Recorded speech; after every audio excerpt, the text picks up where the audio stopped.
Cannabis. Welcome back. Welcome back. We have a super special guest today with me.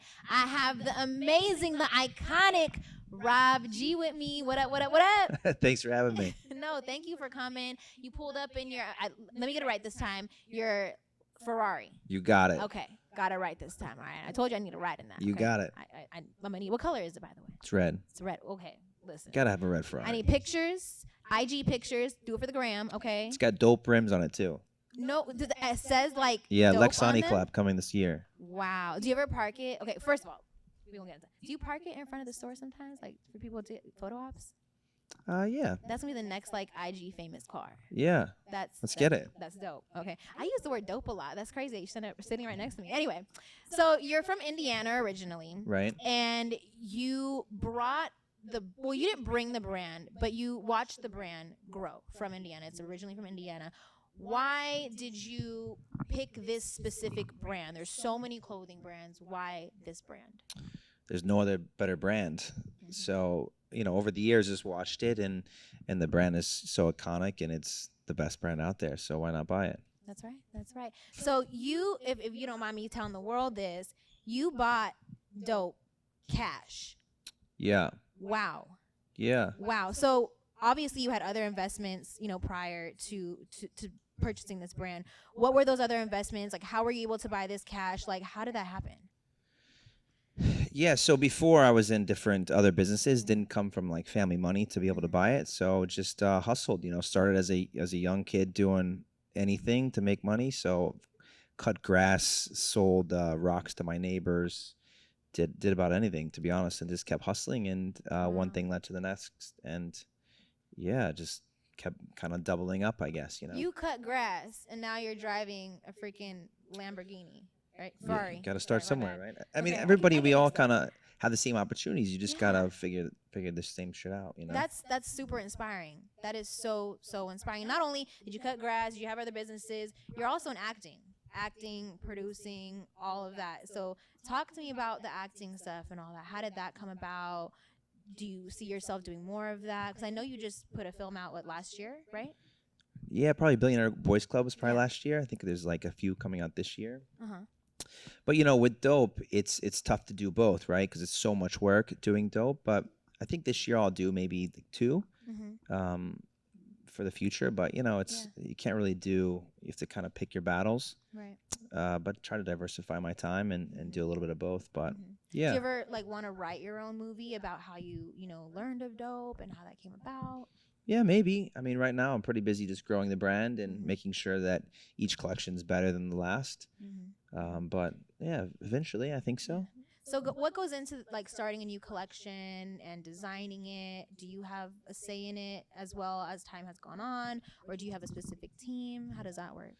Yeah, of course. I mean, I have an incredible team, best team we've ever had. But yeah, everything has to go through me as well. So we're designed about a year in advance. So that's the crazy part. So I'm trying to predict what's going to be hot in a year from now. And, we drop about 10 times a year. So it's tough. It's not like fast fashion to where I can see what you're wearing and say, oh, that's hot. Let's just copy it. Right. We're kind of predicting and then also kind of driving the market to where I think it's going to be dope in the next, 12 months. Yeah, you're creating a new fashion sense. For sure, yeah. Yeah. That's wild. Because I mean, listen, you guys you don't really know what's going to be hot in a year. You just kind of follow the trends. You go to the store, you say, okay, that's dope, so let's get it. But we're really predicting that and kind of like figuring that out for you. So with predicting fashion, like what are some inspirations that you have that helps you with your what's going on up here in your brain? Yeah, I mean, you just have to look at the trends and kind of see, it's all cyclical, but you just got to look at the trends and you can kind of, look the market is kind of the same. You kind of figure it out by just watching what everybody else is doing. And the great thing about our size is the big guys, they look to us. So we're not really copying them. We don't have to, but they can copy us. So really whatever we put out, it kind of tends to push them in the same direction, Right. No, definitely. And there's a lot of copycats out there. How do you deal with people copying what you got going on? Like, do you just kind of ignore it? Have you ever addressed it? Yeah, it's great. I mean, as long as you put out a quality product, then they can copy all they want. I mean, the quality when they're coming out so quick, it's not as good as like us. but you can always buy like a knockoff, whatever, you know. Right. So you No, can. that's facts. Your quality of your outfits is amazing. When I did the release party over there for King Envy, you guys gifted me this outfit, and I have gotten so many compliments on it, and just the thickness, and it's warm, and it's just was incredible. Yeah, good. And the stuff, the quality gets better and better each season. Each and every month, we're working like really hard on that. So hopefully, in 1 year from now, you're gonna buy a fit and say, "Wow, this shit's even better than before." Wow. Yeah, no, for sure. So you've dibbled and dabbled in a few different things. Like you said, you did a few things before, purchasing dope. What was a struggle that you dealt with, whether it was then or now? As far as fashion goes, or as far as money goes, what kind of? Fashion, money, internally, family, girlfriend, just life as a I think whole. we all had our struggles. I mean, when I was 18, I thought I was invincible, and I had cancer, so I had 30% Wow. chance of living. So bone cancer is kind of an internal struggle, I guess.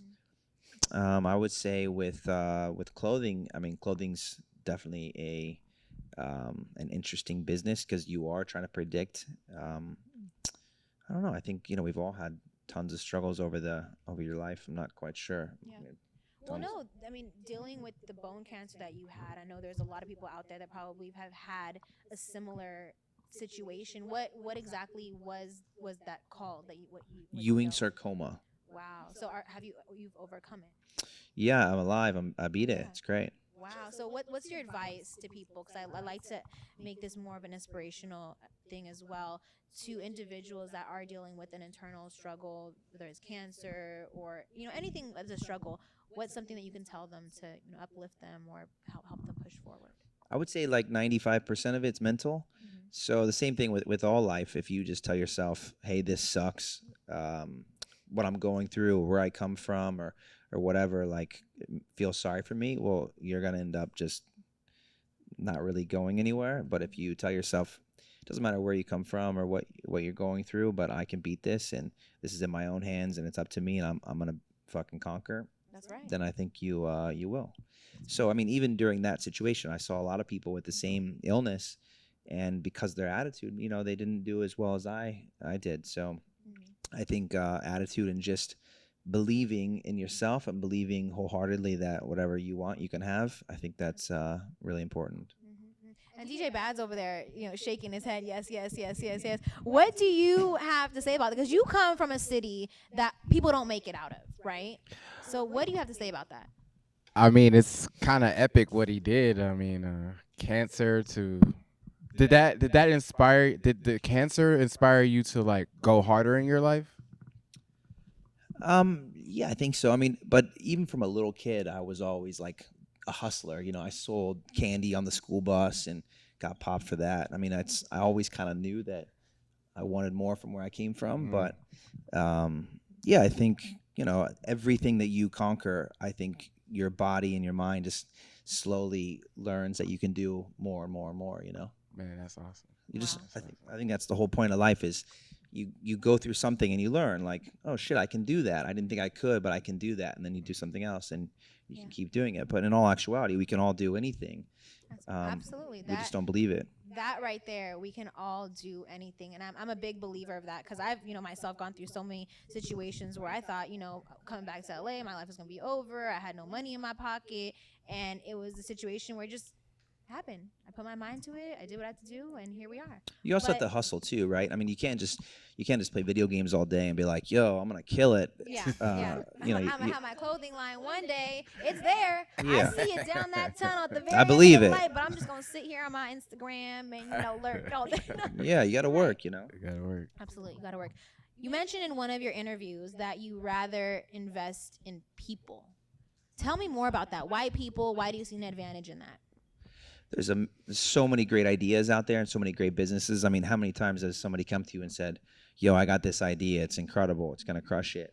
And it's not the idea so much; it's the person that's behind it. I mean, there's so many, I would say, bad ideas that have become so successful because someone, relentlessly like went for their goal and went to make it happen and worked their ass off and made it happen. So I'd much rather invest in a mediocre idea with somebody behind it that's willing to work their ass off and not just work 8 to 5, but work as much as it takes to make it happen. So Eight to yeah, eight. people for me is way more important than the idea. I mean, you still can't say like, from I've got this whatever idea. And you still have to have some kind of an idea, but Yeah, like a plan. yeah, you got a Right. well thought out plan is important for sure. Yeah. What's like a mediocre idea that someone has came to you and it was like the drive behind it? What was the idea that wasn't so great? Because it sounds like you've had some ideas come to you and they weren't so great, but you're like, this person's dope. I can see, where they're going with this. I mean, If you can share it, if you can share it. I mean, for me, I don't invest in restaurants or bars. I got hustled by two guys in Indy because I invested in this bar and got hustled. But you look at the stats. There's 96% failure rate. That being said, have people been successful doing it? Of course, I've got great friends in the industry, and they've crushed it. But the odds are you're probably gonna fail. Wow. So I just if someone's got that kind of opportunity, I'm like, yeah, great. It's just not for me. That's very straightforward. Yeah. And honesty is something so important to me in the game. People like to talk and they're like this, and they tell you what you want to hear. But you seem like a type of person that's going to tell you how it is. Yeah, I'm pretty direct. Yeah, you're pretty direct. Yeah. How has that backfired on you? No, I think it's good. I mean, I don't waste people's time. I mean, if they tell me an idea, I think, especially in this town, you hear a lot of people say, "Oh yeah," like they'll kind of egg you on and tell you they're gonna do something, and then everybody kind of flakes. Whereas me, I'll just kind of tell you straight up, like it's not for me. I think my time is very valuable, and I don't really have a lot of time to waste. So to kind of go around that little dance with you and act like we're gonna do a business together, and well, we're not. Yeah. No, that's so true. And like you said, your time is limited. You have money to invest, so you're looking for opportunities to invest. And there's this thing that goes, more money, more problems. No, I'm not looking to invest. Please don't DM me about your crazy ideas. Okay, not looking to invest. I get so many DMs every day about these things. Unless your business is doing like a substantial amount of revenue, then I'll look at it. But please. Okay, don't DM him. Don't slide in the DM because you got a girl too. All right, but no, like if you find the right idea, you're willing to and you're open to it. But don't slide in the DM again. I'm gonna say it twice. But you're open to it. But going back, more money, more problems. That's a saying that's been around for a very long time. What's something that you faced coming up in the industry, other than people sliding in your DMs, asking you for money to invest, do this, do that? What's something that you've dealt with as you've become bigger and bigger and bigger? So I mean, I would say yeah, that's one that everybody kind of expects you to pay for everything, right? But I mean, just because I have money doesn't mean I want to pay for your dinner. Ouch. No, it's real shit though. That's real shit. Yeah, I People mean- start expecting things. Yeah, for sure. And the more stuff that you buy, that takes, like, let's say you have a lot of cars, where you got to wash those cars, or let's say you have a lot of houses, you gotta pay a lot of clean it or pay a lot of taxes, or so it is. The more stuff you have, it really is more problems. You got to deal with more shit. So Yeah. Do you have kids? no Do you kids. plan on having kids? Yeah, one day. Do Yeah. Would you want them to follow in your footsteps or create or do anything that they want to do? Because I know sometimes parents kind of want them to do. I mean, it's an interesting question. I mean, so me, I wasn't born with a silver spoon, and so I think that's important. I think if it's going to be a tough thing, because I do like to live a certain lifestyle, and raising my kids in that lifestyle, I don't want them to be assholes, or to think that that's their shit. So it's an interesting question that I struggle with it. Maybe that's why I haven't had kids yet, because I don't know the answer to it. But they're not going to get what I have. They're going to figure out how to work, and they're going to have to work hard if they want that lifestyle, because you don't just get it from being born. Yeah. No, you definitely have a strong work ethic. If you could explain your work ethic to others in 3 words, what would that be? Yeah, I don't know about these 3 words. Or in a sentence, or telling someone how to, kind of like a plan to achieve. Yeah, I would just say that, there's, I don't know, some old saying I heard years ago. It's like you have to work like somebody else is working harder than you to try to take everything you have. So for me, it's like you can't outwork me. So yeah, I would say that's, I guess work like someone's trying to take all your shit. Wow. No, that's deep. That's deep right there. I've lived by something similar to that too, because you know there's a saying that people are always working 10 times harder than you out there, so you just gotta do it.